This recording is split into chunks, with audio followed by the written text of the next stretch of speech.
Okay, today we're working on a 1845C case, 4BT in it. We're gonna be doing some wheel bearings. Obviously I have the machine jacked up already, but first thing you want to do, take your tire off. Then what you want to do, take your tensioner bolt and back it off, and come along and loosen up all these nuts along here. Don't take them off yet, but you can loosen them up while you're out here. Next thing we got to do is clean that off and get to that access cover. Okay, so we're back in here. Here's our access cover. They're always packed full of dirt. Clean it up the best you can. You're probably going to find when you pull this cover off that the oil is milky. It has water in it. It's going to need change. These are notorious for leaking around these gaskets here.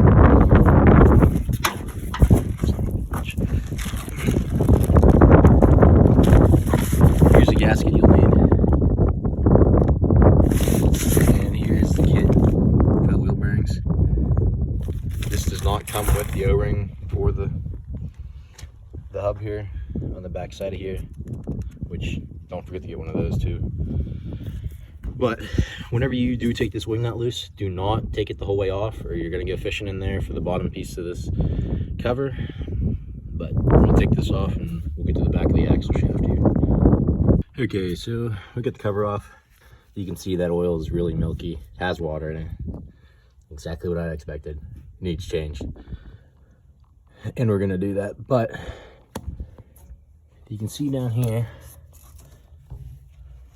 there's a cotter pin on that axle shaft there. We need to take that out, and then you're going to need an 1.5-inch wrench to take that nut off. It shouldn't be super tight, but take that nut off. And then there's a couple washers on here. Don't drop them down in there. Make sure you get everything out, and we're going to slide the axle. We'll take these nuts off out here, slide the whole axle out. I've done it before where you leave the chain on the sprocket, and I've done it where you don't. I prefer to leave the chain on there. It helps if you have two people when you go to put it back together. One guy slide it in, one guy manage the sprocket, but you kind of got to fight it when you're by yourself. But I'm going to get that nut off in the cotter key, which is my personally favorite part, but I'll be right back. Okay, so we got a nut off, got a cotter pin out, and got our couple of washers off. Set them over here. So now we're going to take the rest of our nuts and washers off, put them somewhere safe, and pull the axle out. Your gear is probably going to roll forwards a little bit. It's not going to disappear on you, but I'm going to go ahead and pull this out, and we'll take a look at these bearings. Okay, so we got our axle and the hub pulled out here. I guess on the back you can actually have the sprocket stick out, so when you do go to put it back in, you don't have to have somebody else hold it. You can put a wood block in there, or something to hold the gear from sliding in too far. And once you get the axle shaft into this sprocket, then you can take that out and slide it the rest of the way in. The fronts, you cannot. The sprocket is not as thick here, so you can't stick it out to the side of the machine here to hold it in place. So the front you'll need two people, the back you should be good. But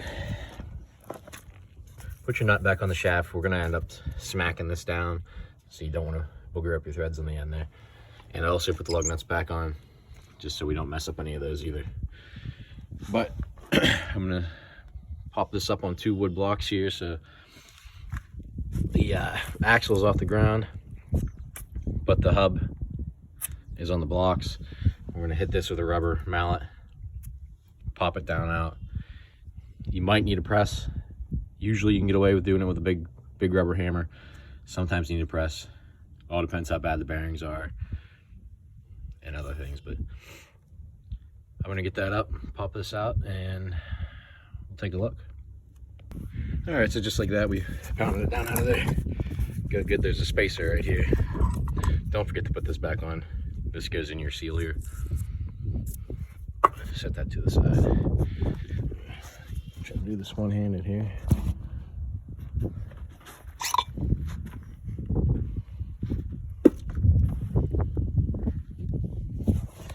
Pick our hub up off of there. Get our inner bearing here, the race, then our outer bearing race there. We're gonna have to pound those out. Here's the outer bearing here.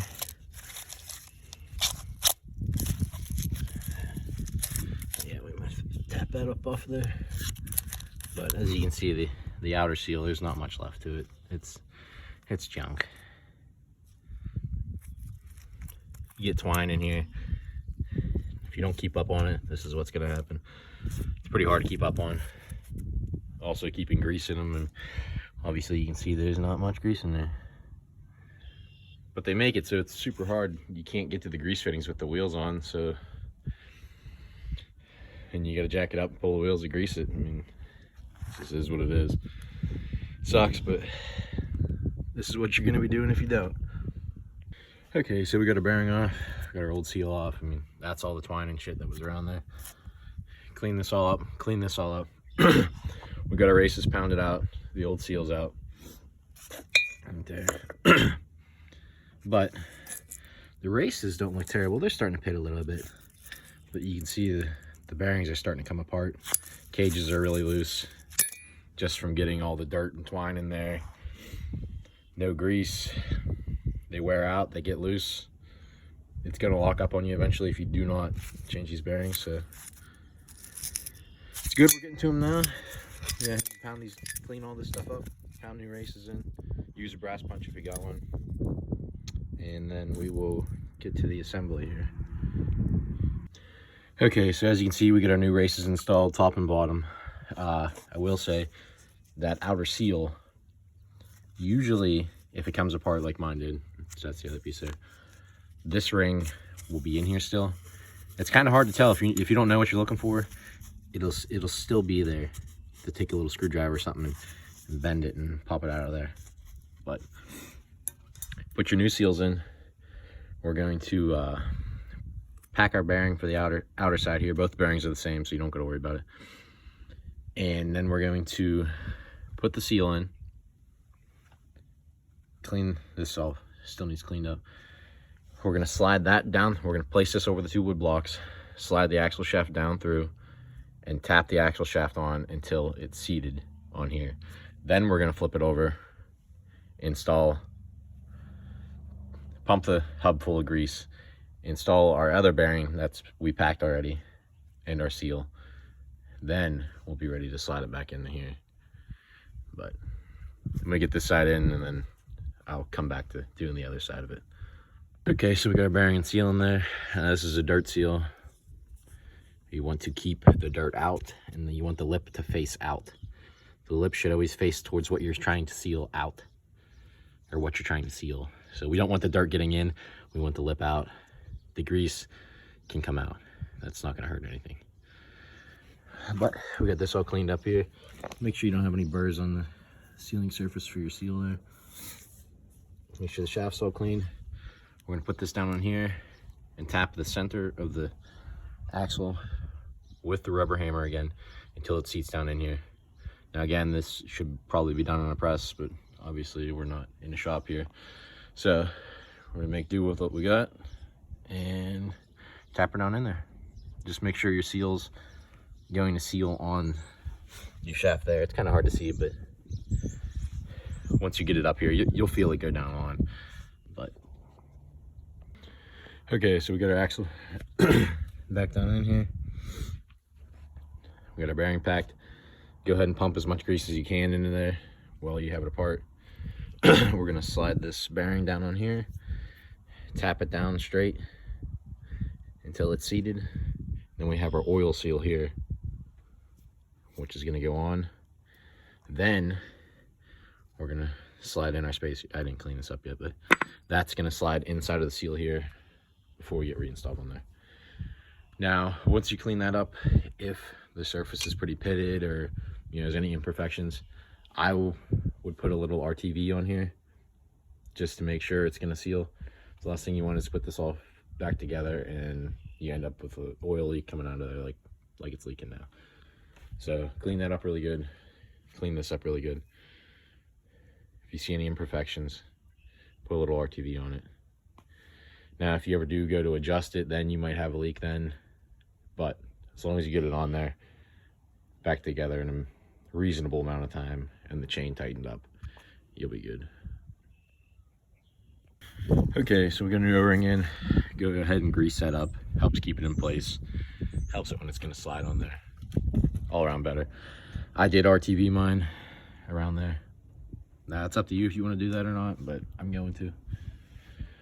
You go ahead and slide this in there. I don't think my helper's gonna be able to hold the camera, but I'll slide that in there. Put our nuts on the outside here. Make sure our sprocket's on there good. Slide our 2 washers back on the end of here and put our nut on. Then we'll get back to it here, but don't forget this spacer. Don't forget it. You find it afterwards, you're gonna have to tear it all back apart. Just make sure it's in there now. Okay, so we got our hub slid on there. I ended up having to hold the hub out here and one hand on the sprocket in here to really get them aligned up to where the splines would slide in. I got it slid in. I ran the nuts on until they were almost touching. Tension your spring, or chain. Tension your chain up. Tighten your nuts down. Then I slid the sprocket on the rest of the way. Put my 2 washers on, and then the nut. Now, if you're a big guy, you got big hands, whatever, this is kind of tight in there. You might want to leave this loose first and get all this put on there first, but my hands are decently skinny, so it won't be fun, but we'll get it on there. Now the nuts, just like any other tapered roller bearing on you've done a trailer hub or anything like that, you know, snug it down pretty tight, back it off, snug it up again to maybe around 50 foot-pounds. Put a new cotter pin in there. Don't reuse the old one. Last thing you want is that to break off and your whole axle will fly out in the field or something. Yeah, make sure when you snug it back up to the round of 50 foot-pounds, you have a line lined up for your cotter pin. Put that on there and clean this up in here some more. We're gonna put a new gasket on. Now you should RTV this when you put it back on, just to make sure it's gonna seal. Obviously I still need to change the oil. I'm not gonna get it done today, so I'm not going to RTV this, but we'll clean that up. We'll put the new gasket on, but I will not RTV it. You should, if you change your oil already, or if you're not changing your oil, RTV that gasket on there. Save you a lot of money from changing oil again and you get water in there. Well, we'll get it back on there, new cotter pin in. Make sure you don't have any play. As long as you're good there, you're good to go. Grease it up. Make sure you pump her up good. Takes a good bit of grease to fill that thing up first time. If I didn't have the radiator out, I gotta send the rad out to get record there. But if I didn't have the radiator out and I was able to run it, put the tire back on, leave this cover off before you glue the new one on there. Take it for a spin, make sure everything looks all right, make sure everything looks tight still, and then put your cover back on, top off your fluid if you lost a bunch, and yeah, that's it. Keep an eye on it for a week if you're worried about it, you know, make sure you jack it up next week, check it, make sure it's still tight, and that's it. That's all there is to it. Not too bad of a job. Worst part's maybe that cotter pin.